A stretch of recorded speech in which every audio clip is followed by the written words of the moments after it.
오늘 우리에게 주시는 하나님 말씀은 사무엘상 29장 1절에서 11절까지의 말씀입니다.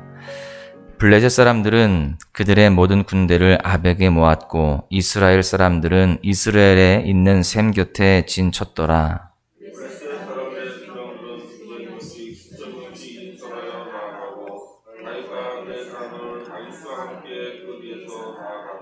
블레셋 사람들의 방백이 이르되 이 히브리 사람이 무엇을 하려느냐 하니 아기스가 블레셋 사람들의 방백들에게 이르되 이는 이스라엘 왕 사울의 신하 다윗이 아니냐.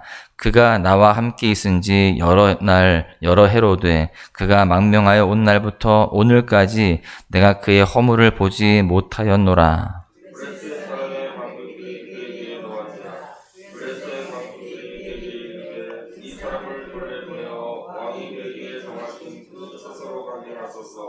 그는 우리와 함께 싸움에 내려가지 못하리니 그가 전장에서 우리의 대적이 백함하니라. 그가 무엇으로 그와 같이 역할하리이까? 이 사람들이 머리로 하지 아니하겠나이까? 그들이 춤추며 노래하여 이르되 사울이 죽은 자는 천천히요 다윗은 만만이로다 하던 그 다윗이 아니니까 하니. 아기스가 말들을 불러 그에게 이르되 여호와께서 살아계심을 두고 맹세하오니 내가 정직하여 내게 온 날부터 오늘까지 내게 악이 있음을 보지 못하였으니 나와 함께 시중에 수입하는 것이 내 생각에는 좋으나 그런들이 너를 좋아하지 아니하니. 그러므로 이제 너는 평안히 돌아가서 블레셋 사람들의 수령들에게 거슬러 보이게 하지 말라 하니라. 다윗이 아기스에게 이르되 내가 무엇을 하였나이까? 내가 당신 앞에 오늘까지 있는 동안에 당신이 우리에게 무엇을 주셨기에 내가 가서 내 주 왕의 원수와 싸우지 못하게 하시나이까 하니. 아기스가 다윗에게 대답하여 이르되 내가 내 목전에 하나님의 전령같이 선한 것을 내가 아나 블레셋 사람들의 방백들은 말하기를 그가 우리와 함께 전장에 올라가지 못하리라 하니.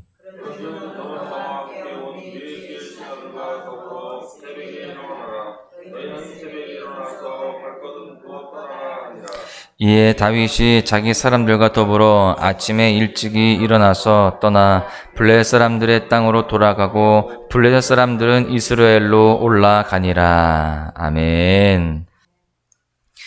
언발에 오줌 누기라는 속담이 있죠. 지금 당장 꽁꽁 얼어붙은 발을 녹이기 위해서 발에다가 오줌을 넣는다라는 말입니다. 그러나 그렇게 하면 어떻게 될까요?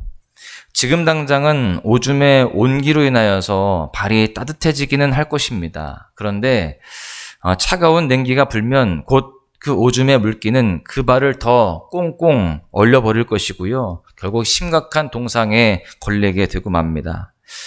즉 언발에 오줌 누기라는 말은 눈앞에 이익에 급급한 나머지 나중 일은 생각하지 못하는 어리석은 결정을 의미합니다. 지금 당장의 유혹을 참아내지 못하고 섣부르게 잘못한 그 결정을 하는 경우 이렇게 오히려 더 어려움을 당한다라는 말이죠. 혹시 여러분도 이와 같은 실수를 한 적이 있지는 않으십니까? 지금 나의 상황과 환경이 너무 힘들고 답답해서 그것을 피하고자 잘못된 결정을 한 적은 있지 않는지 우리가 돌아보아야 됩니다. 우리는 사실 간혹 하나님이 내 삶을 인도하신다는 사실을 잊어버릴 때가 있습니다. 분명히 하나님이 나를 지키시고 보호하신다는 것을 믿지만 나의 시선이 하나님이 아니라 어느 순간 눈앞에 놓인 문제에 놓일 때가 있어요. 그 문제를 가지고 거기에 묵상하며 또 그 문제를 가지고 마음속에 그렇게 함몰될 때에 우리는 어리석은 결정을 하게 되는 것입니다. 마땅히 하나님의 뜻을 구하고 하나님이 기뻐하실 길로 나아가야 되는데 오히려 그 반대편의 길을 선택하고 그 길로 나아간다라는 것이죠. 오늘 본문 속에 다윗이 그랬습니다. 앞서 27장에서는 다윗이 자신이 언젠가는 사울에게 붙잡힐지도 모른다라는 생각에 블레셋 땅으로 도망가게 되죠. 분명히 하나님께서 다윗에게 기름 부어서 그를 이스라엘 왕으로 세우셨지만 다윗은 눈앞에 보이는 사울이라고 하는 대적이 두려워서 이방 땅으로 도망을 가게 되었던 것입니다.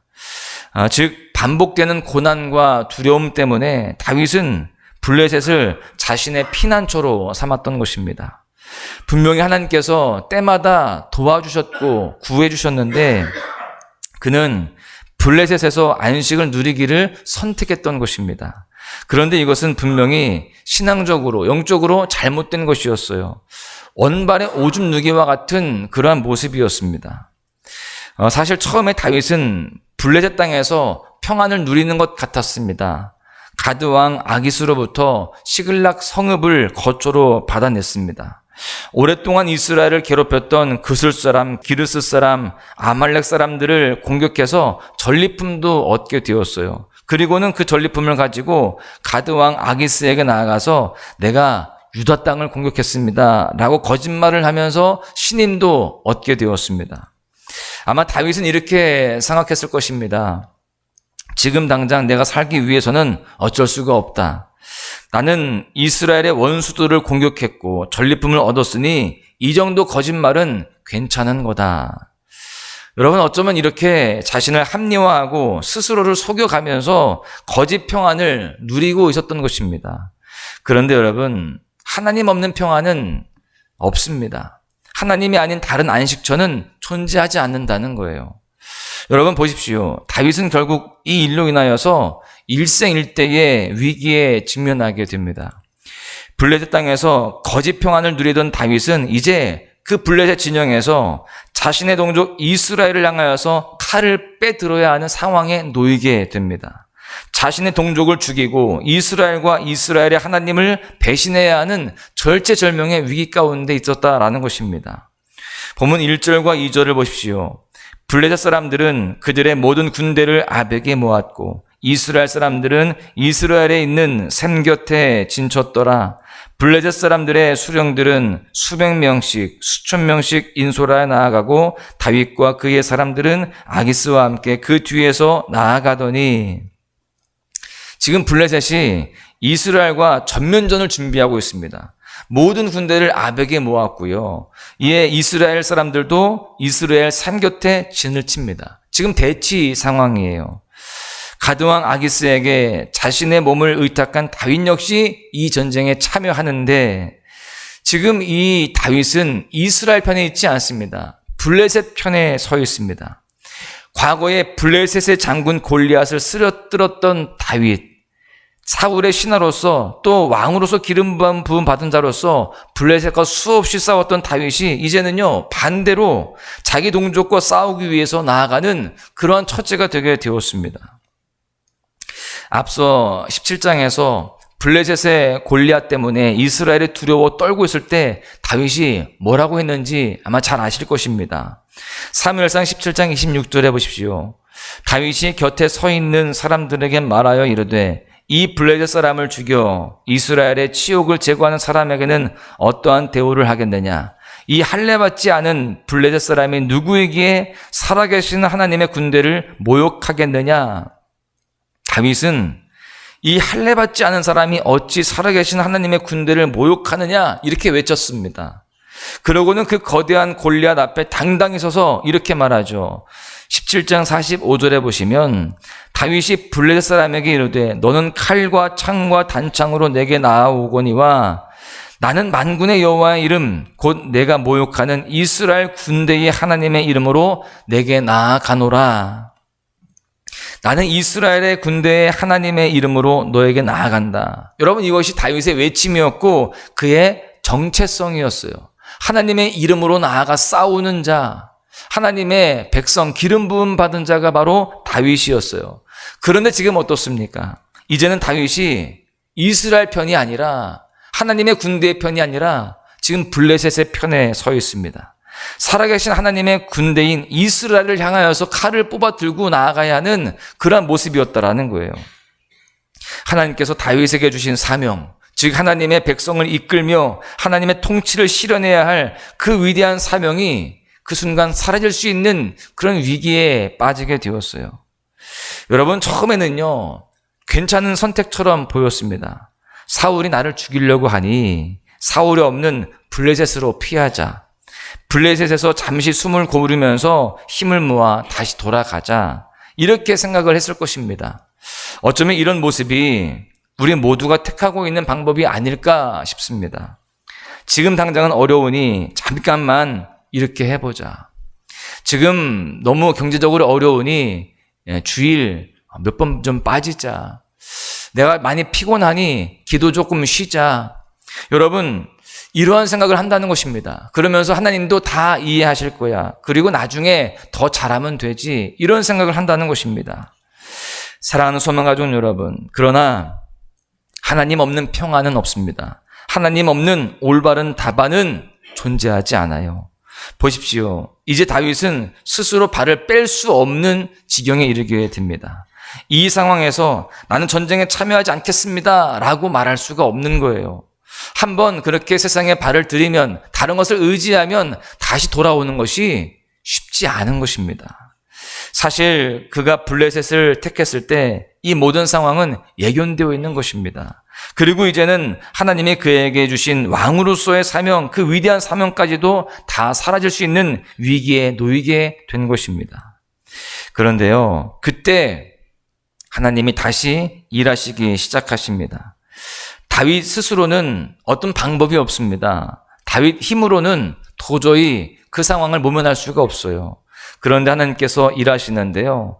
오늘 본문 4절을 보십시오. 블레셋 사람의 방백들이 그에게 노한지라 블레셋 방백들이 그에게 이르되 이 사람을 돌려보내어 왕이 그에게 정하신 그 처소로 가게 하소서. 그는 우리와 함께 싸움에 내려가지 못하리니 그가 전장에서 우리의 대적이 될까 하나이다. 그가 무엇으로 그 주와 다시 화합하리이까? 이 사람들의 머리로 하지 아니하겠나이까? 하나님께서 블레셋 방백들을 통해서 다윗을 전장에서 제외시킵니다. 그들 마음속에 전쟁이 혼란한 틈을 타서 다윗이 배신하면 어떻게 하냐, 이런 생각을 들게 한 것입니다. 이 다윗이 사울과 다시 합하는 것은 우리의 목을 쳐서 우리의 머리를 가져가는 것, 그것이 아니겠느냐, 이렇게 생각을 하는 것입니다.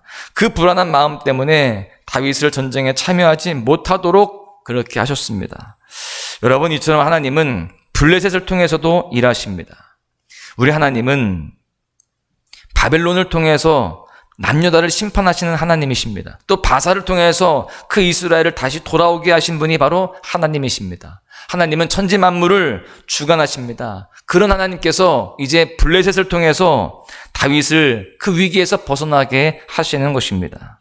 다시금 사명을 감당할 수 있도록, 다시금 하나님이 허락하시는 그 뜻대로 살아갈 수 있도록 기회를 주시는 것이죠. 여러분, 오히려 가드왕 아기스가 이렇게 말합니다. 7절입니다. 그러므로 이제 너는 평안히 돌아가서 블레셋 사람들의 수령들에게 거슬러 보이게 하지 말라 하니라. 평안히 돌아가라는 거예요. 이곳에서 보이지 않도록 전쟁에서 빠져라.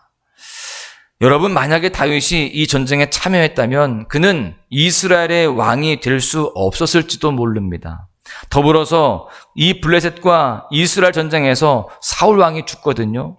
그것 때문에 다윗이 사울을 죽였다라는 누명이 평생 그를 따라다닐 수도 있는 상황이었습니다.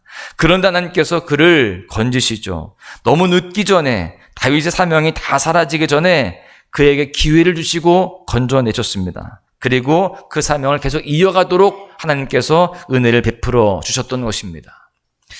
여러분, 하나님은 이렇게 다시금 기회를 주시는 분이시고요, 우리에게 은혜를 베푸시는 분인 줄로 믿습니다. 그 주님의 인도하심을 따라서, 기회 주시는 그 하나님의 그 사랑을 따라서 우리가 다시 한번 일어서서 믿음의 삶을 살아가야 할 줄로 믿습니다. 결론의 말씀을 드립니다. 사랑하는 소망가족 여러분, 혹시 하나님이 아닌 다른 피난처를 고민하고 있지는 않으십니까? 하나님이 아닌 다른 곳에서 평안을 찾기 위해서 애쓰고 있지는 않으십니까? 감히 말씀을 드리건대 하나님 없는 평안은 존재하지 않습니다. 평안처럼 보여도 그것은 진정한 평안이 아니라는 거예요. 지금 당장은 그 길이 나에게 좋은 길처럼 보이지만 좋은 길이 아니라는 것입니다. 다윗도 블레셋으로 도망했을 때 처음에는 다 좋았습니다. 잘 되는 것처럼 보였습니다. 좋은 땅을 얻었고 그 민족의 왕의 신임도 얻게 되었습니다. 전리품도 얻게 되었습니다. 그러나 그 길은 결코 하나님이 원하시는 길이 아니었습니다. 그렇기 때문에 만약에 우리가 그 길에 계속 서 있다라고 한다면, 그리고 그 길을 즐기고 있다라고 한다면 하나님이 우리에게 맡겨주신 사명이 곧 떠나게 되어지고 또 우리도 실패하게 되는 것입니다. 우리가 하나님께로 날마다 돌이키며 헛된 길이 아니라 잘못된 피난처가 아니라 오직 하나님의 도우심을 구하며 하나님께서 예비해 놓으신, 하나님께서 말씀하시는 그 길을 따라 살아가야 할 줄로 믿습니다. 오늘도 겸손히 하나님의 도우심을 구하시길 바랍니다. 내 힘으로 그 길을 완전히 갈 수 없어요. 그래서 우리는 주님을 더욱더 의지하고 주님께 묻고 또 주님의 말씀에 순종하는 자가 되어야 할 줄로 믿습니다. 오늘도 하나님이 허락하신 이 아침에 하나님의 방법을 택하기를 축복합니다. 하나님과 동행하며 하나님과 더 깊이 사귀며 주님 앞에 살아가는 여러분들 모두가 되셔서 오늘도 승리하시고 하나님의 은혜를 누리시기를 주님의 이름으로 간절히 축원합니다.